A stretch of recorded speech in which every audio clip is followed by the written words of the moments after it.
John chapter 3 verse 16. God's ultimate love in giving his Son for salvation. 1 John chapter 4 verse 8. God is love, defining the very essence of love. 1 John chapter 4 verse 16. God's love dwells in us as we dwell in him. Romans chapter 5 verse 8. God's love demonstrated while we were still sinners. Ephesians chapter 2 verses 4 to 5. God's rich mercy and great love in bringing us to life with Christ. Jeremiah chapter 31 verse 3. God's everlasting love drawing his people to himself.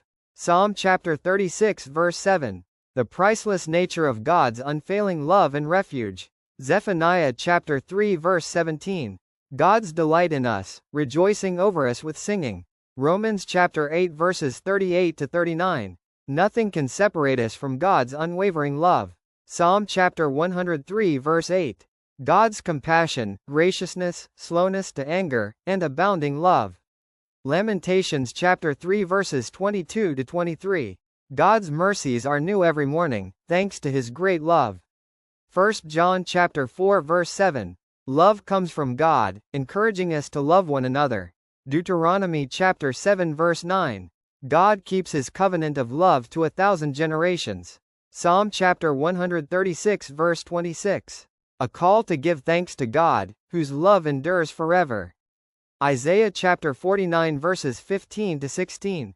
God will never forget his people, even if a mother could. Hosea chapter 11 verse 4. God's gentle leading with cords of kindness and ties of love. Titus chapter 3 verses 4 to 5. God's kindness and love appearing to save us, not by works.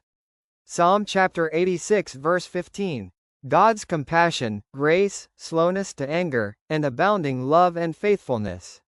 John chapter 15 verse 9. Jesus' love for us, just as the Father has loved him. 1 Corinthians chapter 13 verses 4 to 7. Characteristics of love, reflecting God's own nature. Ephesians chapter 3 verses 18 to 19. The immeasurable vastness of Christ's love. Jude chapter 1 verse 21. An exhortation to keep ourselves in God's love. Galatians chapter 2 verse 20. The Son of God loved me and gave himself for me. Romans chapter 8 verse 35. A rhetorical question, emphasizing the impossibility of separation from Christ's love. Psalm chapter 107 verse 8. A call to give thanks for God's unfailing love and wonderful deeds. Hebrews chapter 12 verse 6. The Lord's discipline as a sign of his love for his children. Revelation chapter 1 verse 5. Jesus Christ, who loves us and freed us from our sins by his blood. Ephesians chapter 5 verse 2. Christ's sacrificial love for us, a fragrant offering to God. 2 Thessalonians chapter 2 verse 16. God our Father, who loved us and gave us eternal encouragement and good hope. Psalm chapter 48 verse 9. Meditating on God's unfailing love in his temple.